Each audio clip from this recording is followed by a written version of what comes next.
Terus ketika kamu berhadapan kepada Ka'bah itu sendiri, kamu mengatakan, saya datang di rumahmu ya Allah. Coba, ini dicocokkan ke rohani kita masing-masing lah.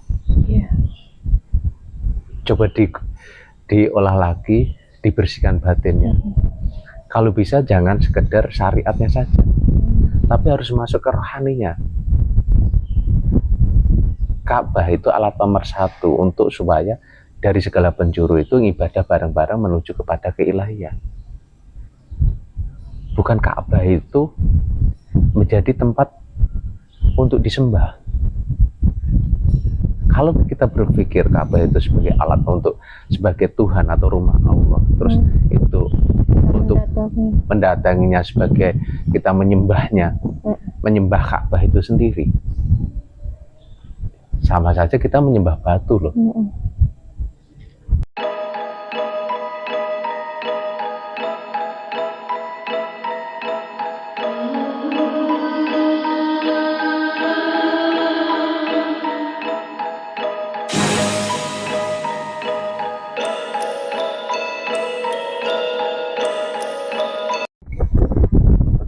Assalamualaikum Mas Picis. Waalaikumsalam warahmatullahi wabarakatuh. Gimana kabarnya Mas Picis? Alhamdulillah baik semuanya. Sampai kan seorang muslim ya. Iya. Harapan apa sebagai seorang muslim yang beragama Islam? Pasti semuanya ada keinginan ingin ke Mekah ya. Iya Mas Picis, itu salah satu harapan saya yang terbesar lah, bisa berkunjung ke Mekah. Maksudnya Untuk, menunaikan ya, haji ataupun umroh. Sekarang aku tak tanya ini, kalau sampean haji, niatnya itu apa? Haji. Dari pribadi sampean saja lah. Kalau sampean memang dikehendaki untuk berhaji, sampean niatnya haji itu bagaimana? Ya salah satunya menunaikan rukun Islam yang ke-6 itu. Iya, niatnya itu aja. Atau ada yang lain? Ya selain itu ya saya ingin melihat Ka'bah secara langsung dan ziarah ke makam-makam para nabi dan rasul. Tapi sepengetahuan sampean di lingkungan masyarakat, pernah dengar enggak ada orang yang berniat haji, nanti dia kalau dengan harapan saya mau berhaji biar nanti suatu saat ketika saya berhaji mati di sana. Iya, saya sempat dengar sih Mas Pici kalau ada sebagian orang itu yang berniat haji ingin meninggal di sana. Iya. Itu menurutmu bagaimana? Pandangan sampean itu? Iya, itu saya kan tadi kan sampean berniat haji mengikuti rukun Islam. Sebenarnya udah bagus mengikuti rukun Islam, mengikuti perintah Allah, ya kan? Tapi anehnya ujung dari niat-niat itu semua, terminal terakhirnya adalah kalau hanya ingin meninggal di sana, itu keluar dari niat itu semua atau tidak? Secara tidak langsung dia keluar. Nah itu kalau menurut Mas Picis, emangnya salah kan Mas Picis kalau orang mempunyai niat seperti itu? Sebenarnya tidak ada salah kalau menurut dari keinginannya masing-masing ya. Ada si A ini berniat haji ingin meninggal di sana. Karena harapannya apa sih? Bilangnya dengan cerita-cerita kalau meninggal di sana dijamin surga. Iya. Tapi padahal kan Kanjeng Nabi sudah tahu niat itu menentukan tujuan akhir dari seseorang. Itu loh. Kalau hanya niat meninggal di sana, terus kita tidak tahu betul-betul ya kalau dibalas surga atau dibalas suatu pahala yang baik. Kalau tidak, ini sangat berbahaya. Terus yang benar gimana ya Mas Picis seharusnya? niatan yang benar orang mau ke sana itu. Ini kalau pendapat saya pribadi ya. Iya. Kalau kita dikehendaki ke sana, niat berhaji kan mengikuti rukun Islam, mengikuti Kanjeng Nabi Muhammad. Semata-mata hanya penghambaan kepada Allah, kepada Zat yang Maha Suci. Jangan kamu berniat ingin ke Mekah, ingin haji supaya mati di sana. Ada yang berniat, sebagian orang seperti itu. Ada yang haji sampai berulang kali karena merasa di sana damai, tentram, nyaman. Itu gimana ya, Mas Picis? Karena terkadang orang berpikir salah. Memang secara bahasa, kalau Ka'bah itu apa, Mas sampean? Ka'bah adalah Baitullah, rumah Allah. Rumah Allah. Baitullah, iya sih. Baitullah atau rumah Allah. Atau rumah Allah, dikatakan rumah Allah kan? Iya. Kalau secara syariat memang dikatakan seperti itu. Tapi kalau secara hakikat, kalau sampean berhenti di syariat, itu menjadi kesirikan yang sampean tidak sampean sadari. Paham enggak kesirikan? Kesirikannya di mana ya, Mas Picis? Karena menganggap bangunan yang persegi 4 ini itu dinyatakan rumah Allah. Itu seharusnya pemahamannya gimana ya, Mas Picis? Ya Ka'bah itu sebagai alat pemersatu saja, tempat ibadah itu aja. Kalau kamu dengan nama Baitullah, terus kamu beranggapan itu rumah Allah, dan Allah bersemayam di situ, otomatis apa bedanya kamu menyembah batu atau menyembah bangunan? Apa yang kamu lakukan ketika melihat rumah Allah? Bilang labbaik Allahumma labbaik lah. Pasti ya, saya merasakan saya hadir di hadapanmu ya Allah, gitu. Coba kamu teliti lagi ketauhidanmu. Ketauhidan, keilahian, kemurnianmu adalah ketika kamu melihat Ka'bah, terus kamu menyatakan labbaik Allahumma labbaik, saya hadir di rumahmu Allah, ya Allah. Loh, dirimu dan Ka'bah ada di hadapanmu, terus Allah di mana? Berarti merasa kamu berhadapan dengan Allah. Terus atau berhadapan dengan rumah Allah. Namanya rumah berarti ada yang menghuni. Iya. Seseorang berpikir Allah bersemayam di situ. Syirik enggak itu? Iya sih. Bahaya loh. Jauh-jauh haji dengan niat yang salah, terus setelah melihat Ka'bah kamu berpikir juga salah secara hakikat. Itu. Terus ibaratnya kayak gini, ibaratnya kalau kita sudah ke Mekah itu rasanya itu damai. Terus kalau sudah itu rasanya ingin ke Mekah, terus pokoknya rasa damai itu kayak hanya ada di Mekah gitu. Nah, itu gimana ya, Mas Picis? Kayak nggak ada di tempat lain selain di Mekah. Karena dia tidak menemukan Tuhannya, meliputi dirinya, atau menguasai lahir batinnya, menguasai semuanya. Dia hanya berpikir seseorang itu, Allah itu di situ. Ketika dia dekat dengan Allah, maksudnya dekat dengan Ka'bah itu tadi ya? Ka'bah itu yang disebut kan itu rumah Allah kan, yang maksud itu rumah Allah. Terus agar berpikir yang salah itu secara syariat itu, dia merasa kalau di situ itu dekat Allah, karena dekat rumah Allah itu. Terus nanti ketika sudah pulang lagi ke Indonesia, jauh lagi, terasa jauh lagi, dan ingin kembali lagi. Harusnya di situ itu kamu menemukan spirit dari dalam, bahwasanya Allah itu tidak di mana-mana dan tidak kemana-mana. Yang kemarin yang kita bahas dulu yang video yang lampau dulu. Kan sudah dipesan Kanjeng Nabi, Allah lebih dekat daripada urat nadi lehermu. Gitu loh. Makanya kan secara kamu mau mengikuti agama Islam atau juga menjalankan keislaman. Iya. Kalau mengikuti agama Islam saja, kamu akan selalu berpikir kedekatanmu kepada Allah itu hanya di Mekah. Sedangkan kamu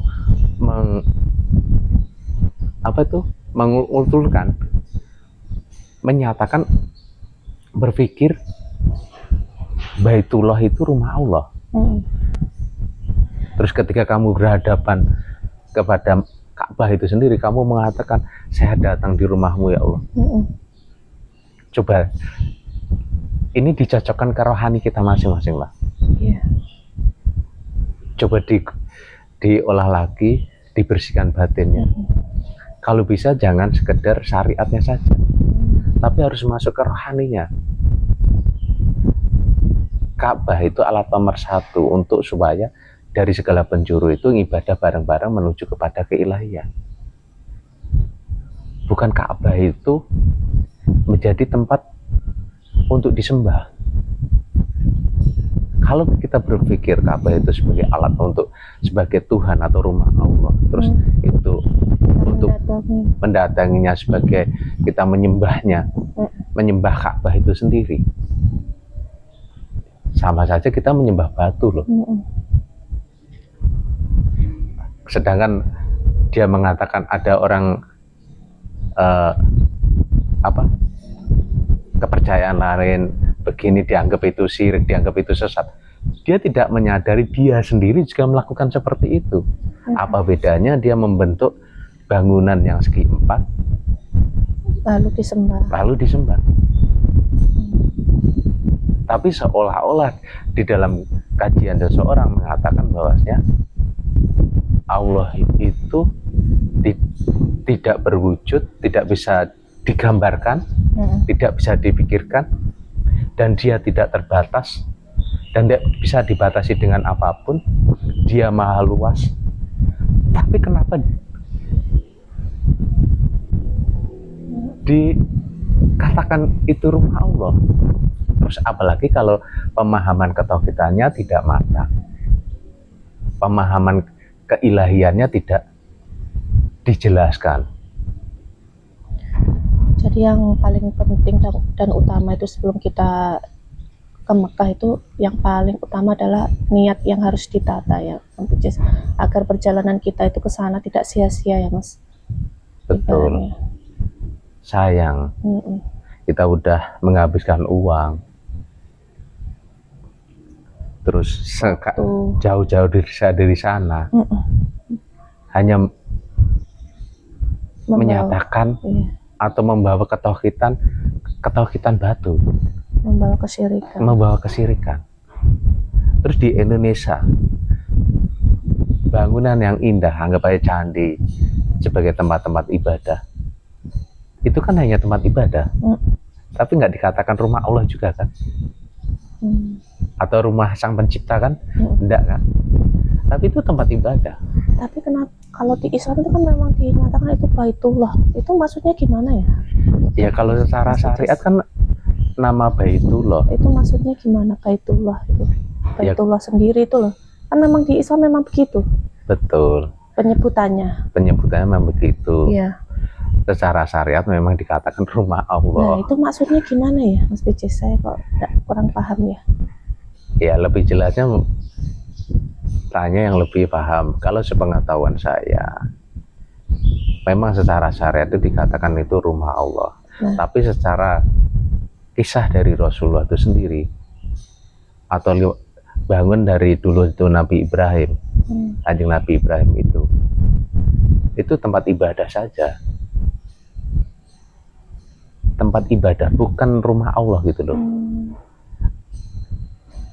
Kesininya lagi, maksudnya di masa-masa kita terkadang kita salah berpikir atau salah mengartikan, dan itu juga di Kanjeng Nabi dulu, zaman Kanjeng Nabi dulu itu kan di pojok-pojokan itu kan dikasih apa, patung-patung berhala itu juga. Ya, waktu zaman Nabi Ibrahim. Ya. Setelah itu kan jauh itu. Oh, ya. Nah, akhirnya Kanjeng Nabi Muhammad mengembalikanlah itu sebagai tempat kesucian atau bukan tempat berhala. Setelah ditinggal Kanjeng Nabi Muhammad, ini kok mau kembali ke tempat berhala lagi? Padahal itu tempat Baitullah, tempat ibadah. Baitullah. Kamu tahu, disitulah penentuan dia dalam kesyirikan atau dalam keilahian. Itu tempat itu menjadi bukti seorang muslim atau seorang yang beribadah situ, keimanannya kepada keilahian, zat yang maha suci, atau kesyirikan kepada sesuatu benda. Di Mekah itu ya, iya, sebagai pembuktian. Pembuktian. Seperti itu. Maka sangat berbahaya lagi ketika seseorang ini niatnya tidak benar. Makanya dikatakan tanah haram kan. Tanah haram, tanah yang apa itu? Bisa dikatakan ya, berbahaya. Iya. Haram itu kan berbahaya. Tidak boleh kita melakukan sesuatu maksiat di situ. Iya, harusnya. Secara syariat dia hanya melakukan ibadah. Tapi dia tidak menyadari rohaninya. Dia sedang melakukan kesyirikan atau tidak. Karena ada dua diri kita ini, diri yang zahir dan diri batin. Seseorang berhaji, kalau hanya memberikan zahirnya saja, padahal keimanan itu di dalam, timbulnya kesyirikan di sini, hancurlah keimanan seseorang. Coba bayangkan, kamu melihat Ka'bah terus begini, labbaik Allahumma labbaik. Terus kamu berpikir atau beranggapan, saya datang di rumahmu ya Allah. Loh, kamu secara tidak langsung menyatakan itu rumah Allah atau mengimani? Atau kalau tidak, saya hadir di hadapanmu. Di hadapanmu. Kayak dirimu dan Allah ini berpisah selama ini. Dan kamu memiliki kekuasaan. Allah itu di luar diri. Padahal kan sudah diajarkan Kanjeng Nabi, Allah lah yang maha zahir dan maha batin. Allah yang mengawali segala sesuatu dan mengakhiri segala sesuatu. Allah yang menguasai zahirmu dan menguasai batin. Yang meliputi segala yang ada ini. Dan Allah lah lebih dekat daripada urat nadimu. Lebih dekat dari sini. Jadi dan meliputi segala ini. Kalau kita merasa saya sudah hadir di rumahmu ya Allah, jadi kayak Allah itu ada di depan kita ya. Iya. di depan kita, kayak kita berhadapan dengan raja. Dan itu bertolak belakang dengan ilmu ketauhidan yang diajarkan oleh Kanjeng Nabi. Itu merusak. Kanjeng Nabi tidak mengajari seperti itu, sepengetahuan saya loh. Itu loh, mengajari kesyirikan yang seperti itu enggak. Kanjeng Nabi, tujuannya Kanjeng Nabi dihadirkan kepada dunia ini, mengembalikan keilahian atau ketauhidan itu sendiri, bukan kesyirikan, dan mengajari akhlak yang baik. Itu loh. Kalau kamu menganggap kamu ini di sini terus karena menghadap Ka'bah, terus Tuhan itu di situ, rumah Allah di situ. Terus setelah kembali kamu masih berpikir, kalau saya jauh dari Ka'bah, saya jauh dari Allah. Kalau di Mekah kita merasa dekat dengan Allah, ya, merasa rindu, merasa damai. Nanti kalau sudah kembali ke Indonesia lagi, ya, merasa jauh. Iya, merasa jauh dan ingin dekat lagi. Ingin kembali lagi. Nah, itu gimana ya? memang Ya, sesuatu yang itu umumnya iya orang sih, seperti memang itu. banyak sih ku dengar seperti itu, Mas Wijes. Coba koreksi lagi lah, diintrospeksi lagi.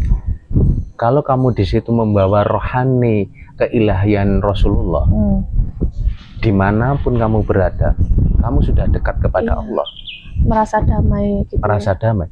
Sebenarnya secara tidak langsung itu cermin keimananmu. Alangkah cacatnya keimananmu ketika kamu berpikir, ketika dekat dengan Ka'bah kamu dekat Allah, ketika kamu jauh merasa rindu, atau karena rindu itu karena jauh kan, kamu merasa jauh. Itu tanda keimananmu seperti itu. Harusnya kamu perbaiki lagi. Iya, Mas. Kalau memang itu sekedar rukun Islam ya, rukun iman atau rukun Islam itu haji itu? Rukun Islam. Nah, hanya sebagai rukun. Kamu jalani sekali aja kan sudah cukup. Tapi orang ingin berkali-kali. Alasannya rindu itu. Iya, karena mendapatkan kedamaian di Mekah. Kerinduan yang tidak ada gantinya. Iya, tidak ada di tempat lain. Tidak ada tempat lain. Iya. Secara tidak langsung kesirikan menyeliputi dia tidak menyadari. Harusnya dia membawa kerohanian Kanjeng Nabi Muhammad, dimanapun kamu berada selalu dekat kepada Allah. Tapi tidak melakukan itu. Dia menghabiskan uang untuk perjalanannya, terkadang mengabaikan orang di sekitarnya. Iya. Orang miskin dia abaikan, orang fakir miskin dia abaikan, hanya semata-mata ingin mengumpulkan uang untuk pergi ke haji lagi. Padahal ada ulama dulu, ulama yang benar-benar dekat kepada Allah. Dia mau berangkat haji karena dia ketemu orang fakir miskin tidak makan, kalau anaknya kelaparan. Akhirnya apa yang terjadi? Beliau tidak melakukan haji. Perbekalannya itu dikasihkan kepada fakir miskin ini. Tidak jadi berangkat ya? Tidak jadi berangkat. Dia menunggu kembali lagi setelah orang-orang haji itu kembali. Tapi hikmah dari cerita beliau ini, seorang syekh ini, teman-temannya melihat syekh beliau ini, dia melakukan haji di situ. Padahal tidak berangkat itu. Tidak berangkat. Dia menunggu atau menyerahkan harta-hartanya kepada fakir miskin ini. Terus di situ dari kisah itu dinyatakan bahwasanya hajinya haji mabrur. Haji yang membawa keberkahan. Itu loh. Terus haji yang sebenarnya bagaimana itu? Ya kan itu kan rahasia Allah. Artinya seseorang yang benar-benar haji harusnya mencapai kerohanian yang kepada kerohanian keilahian itu sendiri. Jangan malah menjadi kesirikan. Sayang sekali loh. Sudah haji, pakai baju putih, atau wanita pertama tidak berkerudung langsung berkerudung tutup. Tapi batinnya dalam kesirikan tanpa disadari. Hancurnya keimanan seseorang yang tidak pernah disadari, itulah yang sangat berbahaya. Terkadang dia merasa karena sudah mencium Hajar Aswad atau telah melihat Ka'bah secara langsung atau melakukan haji, kayak sudah dijamin surga. Padahal kesirikan meliputi dia yang tidak disadari. Mungkin kalau sebelum berangkat niat kita sudah benar, terus ibaratnya kita sudah ke Mekah terus kembali lagi ke Indonesia, rasa damai, rasa apa yang kita rasakan di Mekah itu bisa terus kita rasakan saat kita sudah kembali lagi ke Indonesia gitu ya. Iya. Dan itu kita rasakan terus. Iya, tanpa terputus. Karena sudah menyambungkan, terkoneksi kepada keilahian. Allah itu sudah tidak jauh, tapi sudah benar-benar lebih dekat itu loh. Ya kita teliti aja. Bagi yang sudah berhaji bagaimana? Kalau dia berpikir masih seperti itu, rindunya rindu Ka'bah, secara tidak langsung karena dia bukan rindu Allah, tapi rindu Ka'bah. Tapi terkadang dia mendebat, Ya saya rindu Ka'bah karena rindu Allah. Kalau memang rindu Allah, Allah itu tidak berwujud. Kenapa kerinduan itu, kenapa kedudukan kerinduan itu harus dilangkahkan dulu melihat Ka'bah? Harus ada pelantara. Harusnya nanti sudah tidak. Ini loh yang pesannya Kanjeng Nabi yang paling jelas itu, Allah lebih dekat daripada urat nadimu. Kalau kamu masih berpikir, masih berwasilah, artinya kedudukan keimananmu, ketauhidanmu masih jauh dari Allah itu sendiri. Hubunganmu dengan Allah itu masih bersekat-sekat. Apalagi kamu masih berpikir begini, aku di sini, Allah di sana. Masih berwasilah dengan Ka'bah. Iya. Hingga kalau dekat dengan Ka'bah ya dekat dengan Allah. Iya.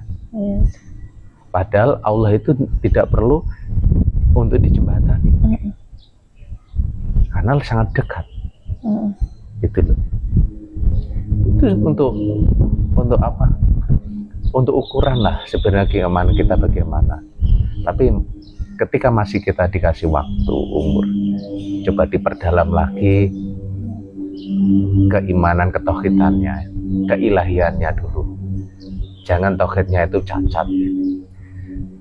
Syirik itu menghancurkan semua pahala. Walaupun syirik itu satu biji zarah, pahalamu meliputi bumi dan meliputi langit ibaratnya.